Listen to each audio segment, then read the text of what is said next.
शिक्षक दिवस के दिन हमारे समाजवादी पार्टी के शिक्षक प्रकोष्ठ के सभी पदाधिकारी, जिसमें राष्ट्रीय अध्यक्ष आदरणीय पांडे जी और उनके प्रदेश के अध्यक्ष से लेकर के हमारी पार्टी के नेता विरोधी दल जो विधान परिषद में हैं और बड़ी संख्या में उनके संगठन के लोग बैठे हैं। मैं सबसे पहले सर्वपल्ली राधाकृष्णन जी को याद करता हूं। उनके सम्मान में पूरे देश में शिक्षक दिवस के रूप में मनाया जाता है। आज समाजवादी पार्टी के कार्यालय में कार्यक्रम है, जहां पर हमने अपने प्रकोष्ठ के 11 शिक्षकों का भी सम्मान करने का काम किया है और हमें आने वाले समय में उम्मीद है जब 5 तारीख को कार्यक्रम संपन्न होगा तो शिक्षक दिवस के दिन भी बहुत बड़ी संख्या में शिक्षक लोगों का सम्मान होगा। समाजवादी पार्टी ने हमेशा शिक्षकों का सम्मान किया है। जब कभी भी सरकार में आए होंगे उनकी तमाम समस्याओं का समाधान हुआ है और समाधान किया है। आज जब हम सब शिक्षक संगठन के साथ बैठे हैं तो इनके माध्यम से हम तमाम शिक्षक और पूरे प्रदेश के शिक्षक उन सबको ये भरोसा दिलाते हैं उनके सम्मान के लिए और उनकी जो जो समस्याएं होंगी उनके समाधान के लिए हम समाजवादी लोग हमेशा काम करेंगे। नेताजी जिस समय मुख्यमंत्री रहे, नेताजी खुद शिक्षक थे। वो एक शिक्षक की परेशानी और उनका दुख दर्द वो समझते थे और उसका परिणाम ये हुआ जब भी वो सरकार में आए तो शिक्षकों की समस्या का समाधान किया। शिक्षा सबसे महत्वपूर्ण चीज है। शिक्षा हमारे समाज को सोचने समझने से लेकर के आगे बढ़ने का रास्ता दिखाती है और वही मुल्क, वही देश, वही समाज आगे बढ़ता है जिसमें शिक्षा दी जाती है अच्छी और जिसमें शिक्षकों का सम्मान होता है। कई बार हम लोग पढ़ते हैं कि सर्वपल्ली राधाकृष्णन जी का योगदान और उन्होंने पूरे जीवन भर देश को और देश का कैसे सम्मान बढ़े उस पे उन्होंने जीवन भर काम किया। हमें याद है कि उनका जो काम देखने को मिला, सर्वपल्ली राधाकृष्णन जी जहां वो स्कॉलर थे, टीचर थे, वाइस चांसलर थे, राष्ट्रपति थे, भारत रत्न से सम्मानित थे, वो इंजीनियर भी थे। और जो मैसूर का वृंदावन गार्डन है वो विशेष टेक्नोलॉजी से और उस समय जो योगदान था उसका परिणाम है आज भी हम लोग उनको याद करते हैं। स्वामी विवेकानंद जी ने कहा जहां हमारे लोग स्वस्थ होंगे और उन्हें शिक्षित किया जाएगा तब हमारा समाज आगे बढ़ेगा। जो हम फिजिकली फिट होंगे, फिजिकली स्ट्रेंथन करेंगे, अगर हम फिजिकली भी स्ट्रांग हो तो हम मेंटली भी स्ट्रांग होंगे। हम समाजवादी लोग भरोसा दिलाते हैं कि उत्तर प्रदेश की आने वाली पीढ़ी को मेंटली स्ट्रांग करेंगे और शिक्षा से भी उनको और मजबूत और अच्छा बनाने का काम करेंगे। कई महापुरुष ये कह चुके हैं कि एक ही हथियार है जो समाज और देश को बदल सकता है, वो है शिक्षा। जिस समय हमारे समाज शिक्षित होगा, सही और गलत का हम फैसला कर पाएंगे, अच्छा क्या है, बुरा क्या है। और आज के माहौल में अगर हम ये बात कहें तो सबसे ज्यादा अगर कोई दुखी है किसान नौजवानों के बाद तो वो हमारे शिक्षक हैं। पढ़े लिखे नौजवान हैं जो शिक्षक बनना चाहते हैं। ये विभाग ऐसा है, अगर हम देखें primary education, higher secondary education, माध्यमिक शिक्षा, हायर एजुकेशन, आपके polytechnic, ITI, engineering college, medical college, आप सोचो कितना बड़ा समाज का हिस्सा है जो इसी से बनता बिगड़ता है।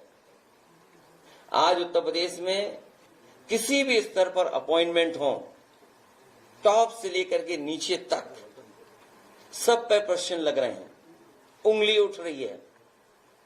जितने शिक्षकों की भर्ती हो जानी चाहिए थी, अभी भी सरकार उतने शिक्षकों की भर्ती नहीं कर पा रही है। जिन लोगों को मिल गया हाई कोर्ट से, सरकार ऐसी साजिश और षड्यंत्र रच रहा है कि उन्हें नौकरी न मिल जाए। जो हमारे बाबा साहब भीमराव अम्बेडकर जी संविधान के तहत जो अधिकार और हक हैं, उसको भी छीनने का काम सरकार कर रही है।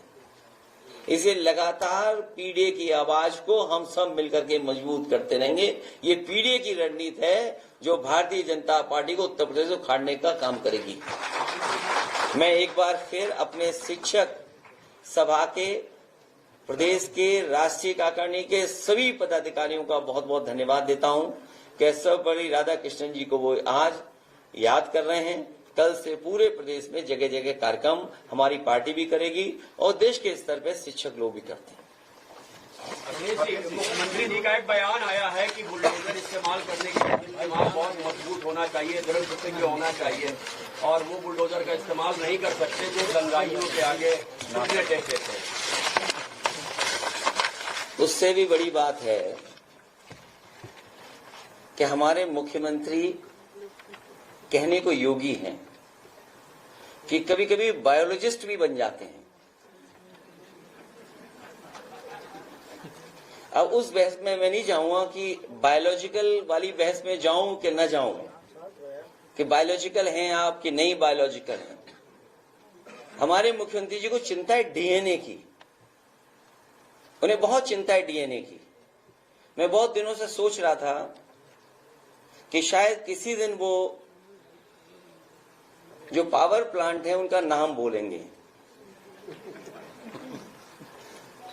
वो आज भी पावर प्लांट का नाम नहीं ले पा रहे हैं, और मैं दावे के साथ कहता हूं वो डीएनए तो बोल सकते हैं, लेकिन डीएनए का फुल फॉर्म नहीं बोल सकते। इसलिए डीएनए को बोलने से पहले कि समाजवादियों के डीएनए में क्या है, कम से कम डीएनए का फुल फॉर्म तो बता दें। और जहां तक बुलडोजर का सवाल है, सोचो कैसा न्यायालय का बुलडोजर चला, क्या बुलडोजर नहीं चल सकता। जो लोग बुलडोजर लेकर के डराते थे, जगह जगह लोगों के घर गिराते थे, क्या मुख्यमंत्री आवास का नक्शा पास है? अगर नक्शा ही सवाल है तो सरकार ये बताए क्या मुख्यमंत्री आवास का नक्शा पास है, और कब पास हुआ था ये भी बता दें, कागज दिखा दें उसके। इसका मतलब यह हुआ कि आपने जानबूझ करके जिनसे आपको बदला लेना था, नीचा दिखाना था, और अपनी सरकार की ताकत पर, अहंकार पर आपने जानबूझ करके बुलडोजर चलाए, जिसका परिणाम यह है कि हाई कोर्ट से लेकर के सुप्रीम कोर्ट ये कह सकता है कि बुलडोजर संवैधानिक नहीं है, अनकॉन्स्टिट्यूशनल चीज है, अनकॉन्स्टिट्यूशनल है। और कल ही सुप्रीम कोर्ट ने कहा है कि अब बुलडोजर नहीं चल सकता है। तो क्या अभी तक जो बुलडोजर चल रहा था उसके लिए सरकार माफी मांगेगी कि नहीं मांगेगी? और जहां तक दिल और दिमाग, हमारे पत्रकार साथी आपको सबको पता है, ये कोई पहली बार बात नहीं मैं कह रहा हूं, और फिर कहता हूं, बुलडोजर में दिमाग नहीं होता है, स्टीयरिंग होता है उसमें। स्टीयरिंग से चलता है बुलडोजर। उत्तर प्रदेश की जनता कब किसका स्टीयरिंग बदल दे, या दिल्ली वाले कब किसका स्टीयरिंग बदल दें। और बुलडोजर जो है, जिनके लिए बुलडोजर बल वह नाइंसाफी का प्रतीक है। मैं उन्हीं को बुलडोजर की मुबारकबाद देना चाहता हूं।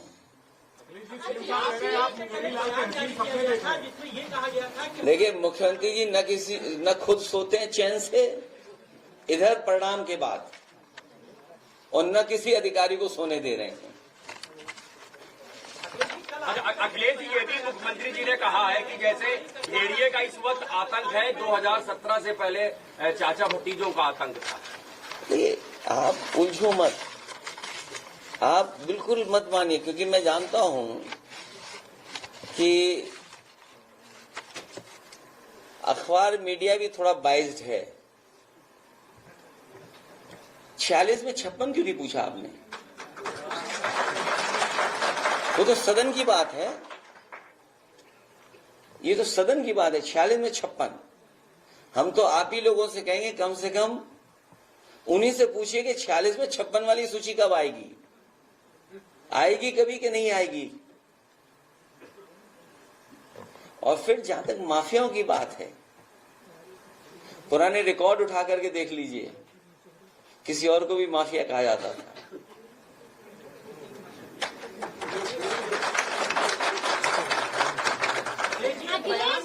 मुख्यमंत्री योगी आदित्यनाथ ने कहा है कि आप लोग मुंगेरी लाल के हसीन सपने देख रहे हैं। किस बात के लिए सपने देख रहे हैं? 27 के चुनाव के लिए और उपचुनाव के लिए। जो बात ये कहते हैं कि 2017 के पहले प्रदेश में लूट थी, यही तो कहते हैं। अभी जो बयान आ रहा है कि 2017 से पहले लूट थी, क्या उस समय भी मुख्यमंत्री जी शामिल थे उस लूट में? वो ये भी कहते हैं नौकरी के नाम पर वसूली होती थी। तो आज के अधिकारी कर्मचारी जो मुख्यमंत्री को आरोप लगा रहे हैं, जिन पे आरोप लगा रहे हैं अधिकारियों पर, क्या वो अधिकारी और कर्मचारियों से माफी मांगेंगे? क्या ऐसा तो नहीं है कि वो अधिकारी कर्मचारी उनके आसपास ही घूम रहे हों? कल आपकी पार्टी की तरफ से एक बयान जारी किया गया जिसमें आपके द्वारा ये कहा गया कि 27 में जब हमारी सरकार आएगी तो बुलडोजर का। तो इसमें क्या गलत कहा? इसमें गलत क्या कहा?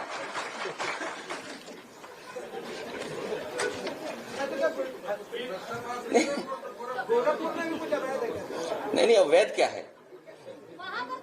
नहीं, अवैध क्या, अवैध क्या है? ये कौन तय करेगा? इंस्टीट्यूशन तय करेगी ना। तो मैंने आपसे कहा कि सरकार अपने हिसाब तय करती है, इंस्टीट्यूशन नहीं तय करती है। बीजेपी तय करती है कि कौन सा लीगल कौन सा इलीगल है। अखिलेश जी, उसमें भी आप सेलेक्टिव हैं। आप लखनऊ में चले जाइए, मैं तो आपसे कहता हूं कहीं और मत जाइए, कहीं और मत जाइए। मैं एक याद दिलाता हूं आप लखनऊ का, जो लोग कह रहे हैं हसीन सपना या जो भी बातें कह रहे हैं, आपको याद होगा लखनऊ के एक बिना नक्शा पास किए होटल में आग लग गई थी, कुछ लोगों की जान चली गई थी। और उस समय मुख्यमंत्री जी ने कहा था कि 24 घंटे तब होंगे जब बुलडोजर चल जाएगा। मैं जानना चाहता हूं, और प्रदेश की जनता को याद होगा, और प्रदेश की जनता और आप लोग भी जानना चाहेंगे कि आखिरकार क्या बुलडोजर की चाबी खो गई? आपको याद है कि नहीं याद है? और एलडीए में जाइए, आप एलडीए में जाइए और सूची निकलवाइए कि इलीगल बिल्डिंग्स किसके किसकी हैं। चलता है तो क्या कारण है कि बुलडोजर का डीजल या पेट्रोल खत्म हो जाता है? और फिर आपने देखा नहीं एक फ्रस्ट्रेटेड अधिकारी को किस तरीके से एक व्यापारी के सर पर सर मार दिया था। आखिर वो अधिकारी फ्रस्ट्रेटेड क्यों था? इस बात के लिए आपको जानना चाहिए कि आखिरकार फ्रस्ट्रेटेड क्यों था वो। फ्रस्ट्रेटेड इसलिए था कि उस पर दबाव था, लोग पैसे मांग रहे थे अधिकारी से। अधिकारी पैसे के दबाव में उससे पैसे मांगे जा रहे होंगे। आपको इस बात पे जानना चाहिए कि एक अधिकारी सोचो किसी के सर मार दे, कितना फ्रस्ट्रेटेड रहा होगा। तो इसलिए सवाल ये नहीं है कि दिल और दिमाग, मैंने आपसे कहा कि बुलडोजर पे कोई दिल और दिमाग नहीं होता, ये कैमरे पे भी दिल और दिमाग नहीं होता। जब आप चलाते हो तब कैमरा चलता है। अखिलेश जी, उपचुनाव को लेकर आप लोगों का क्या निर्णय है। उपचुनाव में सभी सीटें 10 की 10 उत्तर प्रदेश की जनता इंडिया गठबंधन और पीडीए को जिताने जा रही है। ये कितना भी भटक लें, कितना भी, और देखिए 50-50 में चुनाव लड़ेंगे, 5 सीटें जो कांग्रेस मांग रही है। भाई आप आग मत लगाओ। नहीं, अजय राय जी का बयान है, आज अजय राय जी ने बयान दिया है कि हम 5 सीटों के लिए मांग कर रहे हैं। 50-50 तो बिस्किट आता है।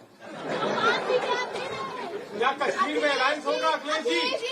अरे इधर उधर मत भागो, पहले एक इधर उधर मत भागो, इधर उधर मत भागो। जवाब दे दीजिए अखिलेश जी, 5 सीटें। देखिए ये उपचुनाव आपको मैंने सूची देकर के बताया पार्टी कार्यालय से, और चुनाव आयोग को भी इस बात की शिकायत की कि तैयारी ये हो रही है कि वहां पर विशेष जाति धर्म के लोगों को कोई भी पोस्टिंग न दी जाए।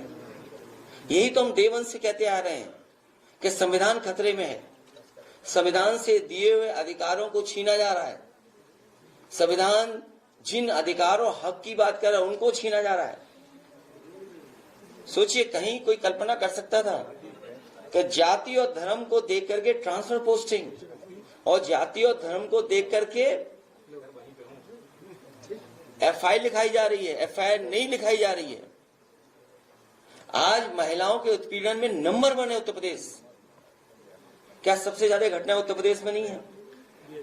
और सोचिए, बाराबंकी की पुलिस समझौता करा रही है 1 लाख रुपए देकर के, और फिर बीएचयू जैसी घटना जहां हुई, जो दोषी थे, अपराधी, उनका स्वागत होगा। सोचिए आप, उनका स्वागत हो रहा है, ऐसा उत्तर प्रदेश बना दिया इन्होंने। तो भारतीय जनता पार्टी का भी नाम बदल दें मुख्यमंत्री जी, भारतीय जोगी पार्टी बना दें उसको। जब इतने ही नाम बदले जा रहे हैं तो भारतीय जनता पार्टी का भी नाम बदल दें मुख्यमंत्री जी। अखिलेश जी, आप जम्मू कश्मीर और महाराष्ट्र में चुनाव लड़ने जा रहे हैं, क्या? देखिए, जब तक संगठन नहीं होगा आपकी पार्टी राष्ट्रीय नहीं बनेगी। जब तक आपके पास संगठन नहीं होगा तो कोई भी आपको साथ लेकर के नहीं चलेगा। समाजवादी पार्टी का जो सपना है, समाजवादियों का जो संकल्प था, उस पर काम कर रहे हैं कि धीरे धीरे कैसे समाजवादी पार्टी भी राष्ट्रीय पार्टी बने। अखिलेश जी, उस पर मायावती का रिएक्शन आपकी तरफ बड़ा पॉजिटिव आ रहा है, तो क्या लग रहा है, मायावती आपकी तरफ फिर से आ रही है, गठबंधन में शामिल नहीं जा रही है, या फिर आप लोगों की कोई चोटी करने जा रही है? और कोई पूछ लो सवाल। सर, आजकल भीड़ों का बड़ा आतंक है। देखिए, वन मंत्री का ये आपको नहीं, ये वन मंत्री की सवाल वन मंत्री जी का नहीं है, सवाल वन मंत्री जी का नहीं है। एक मिनट बोल रहे हैं भाई। आपको याद होगा, हमारे पत्रकार साथियों को, समाजवादी पार्टी ने सरकार को जानकारी में लाने के लिए, आप लोगों को याद होगा, लगातार हम लोग इस बात को कहते थे और रखते थे, सदन में भी इस बात को कहा गया, और बाकायदा सोशल मीडिया पर इस बात को समय समय पर सरकार की जानकारी में लाने की कोशिश की गई, और यहां तक सांड समाचार का हर दिन हम लोगों ने कार्यक्रम चलाया। उस समय और आज भी जानवर की वजह से उत्तर प्रदेश में किसी न किसी की जान जा रही है, किसी न किसी की जान जा रही है। अरे रुक जाओ मेरी माता जी, रुक जाइए। जो घटनाएं हो रही हैं, सांड समाचार के सरकार को बताने की कोशिश की कि हर दिन किसी न किसी जिले में कहीं न कहीं घटना उत्तर प्रदेश में हो रही है जिसमें एक जान जा रही है। कोई कार्रवाई सरकार ने नहीं की, और तब नहीं की जब देश के प्रधानमंत्री इसी उत्तर प्रदेश में आकर के कह के गए थे कि इस समस्या का समाधान कर देंगे, मंच से कह के गए थे। देश के प्रधानमंत्री जी ने मंच से कहा था कि इस समस्या का समाधान होगा, अन्य जानवरों की समस्या का समाधान होगा।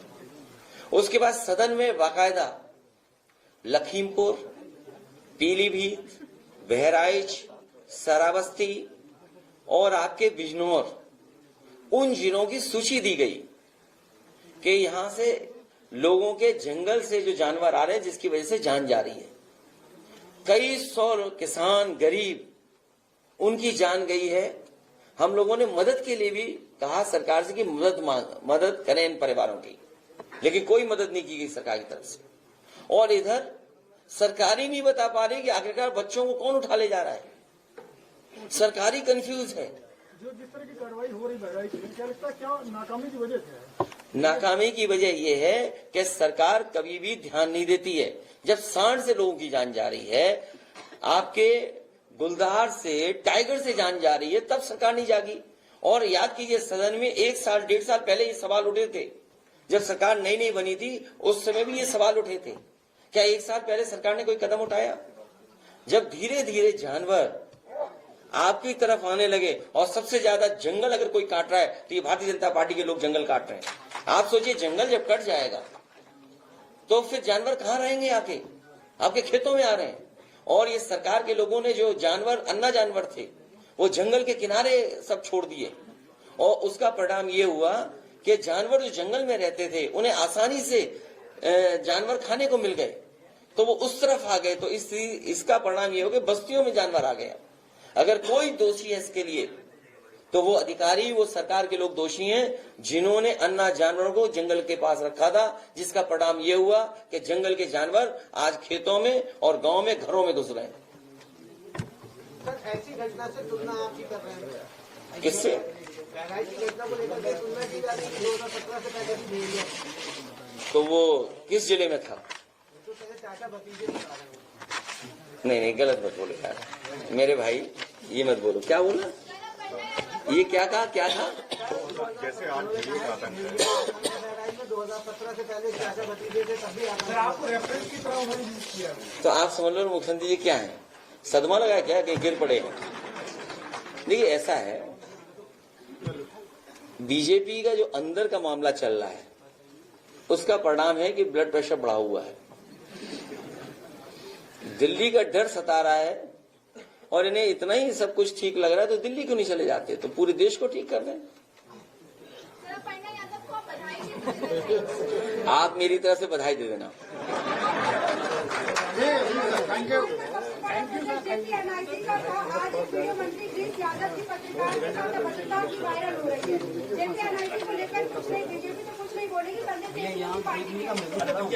मैं तो चाहता हूं जेपीएनआईसी सरकार नहीं चला पा रही तो इसको भी भेज दो। ये सुझाव है हमारी तरफ से।